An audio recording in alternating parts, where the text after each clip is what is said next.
Kristin Casey is our guest today on Friends in Recovery podcast, and she wrote a book called Rock Monster: My Life with Joe Walsh. And you know what? Like I said at the beginning of the show, anything and everything you think of a rock star's life and his girlfriend that's what they did, and she did it really, really well. Let me tell you. I mean, she and Joe really went above and beyond the call of duty in this book. But you know, Kristin, before the break, we were just talking about your life as you're growing up and mom and dad and the strip clubs and all that. But what was the road like? Like, I mean, you were going to sleep at 4 o'clock in the morning, waking up at God knows what time. And what's this monstering thing? I want to know about monstering, because I'm pretty sure I've done it, but not on the scale that you have. Okay. But there's a term in her book, guys, that's called monstering. Her and Joe would monster. So I'm guessing it's about sex and drugs and just being out of your body and mind. Yeah.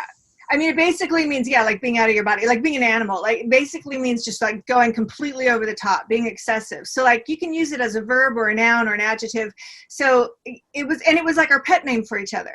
So if we went on a binge, when we would go on a binge, which, it'd be like at least once a week, we'd go on like a 48-hour binge or more.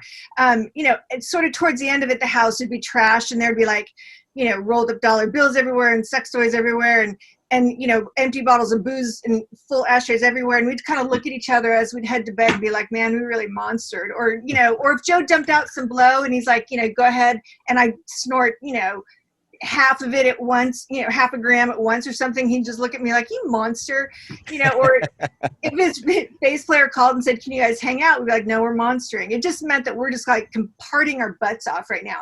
And, it was sort of a term of affection in a way, or an acknowledgement of the fact that, we were completely out of bounds, but it was just like a little running joke between us. So it wasn't an insult. And the name of the book it's a play on words because, Joe was a rock star and he was a, party monster. I was a monster as well, but I was also eventually addicted to crack rocks. And so the title is kind of about both of us, but in a way, that's. How did you meet? How did you meet Joe Walsh? So I was stripping with this friend of mine, Vicky, and she had been dating his bass player. She'd met them at an autograph signing when they'd been in town like the year before in Austin, Texas. And Joe had a girlfriend at the time. When they came back, it was May of 88. He was 40, I was 20, and he was here to play a festival. And I'm working that night with my friend Vicky, and she had told me she was dating this, bass player, but I was 20 years old. I didn't really know the name Joe Walsh. I'm sure she told me his name. It didn't mean anything to me. If she'd have said he was with the Eagles or something like that would have clicked. But I knew his music, but I didn't know the name. So she's like, why don't you give me a ride to the hotel? So, the guy I'm dating, I want to hook up with him tonight. And on the way there, she said, it's like 2 a.m.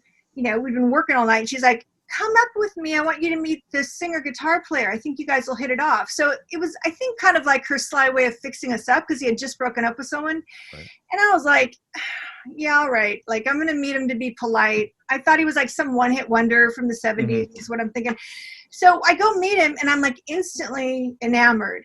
And 20 minutes later, I hear a voice in my head that says, this is the man you're meant to marry. I mean, I literally heard like the skies parted, and I stayed all night, and we just, we did what you do. He offered me some Coke. I didn't do any Coke, but I just was slowly falling in love with him. And the next day he played the gig and had left me some tickets. So I go see him play. And that's when I start hearing all of these songs that I recognized from the radio. And I was like, oh my God, this guy's a rock star. Like, I was a one night stand. He's never going to call me. So I was kind of devastated.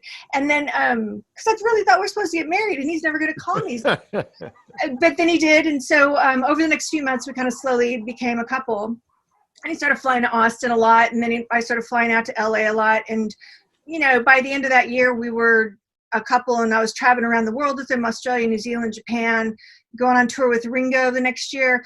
And all of a sudden, for the first time in my life, I felt like I had a tribe.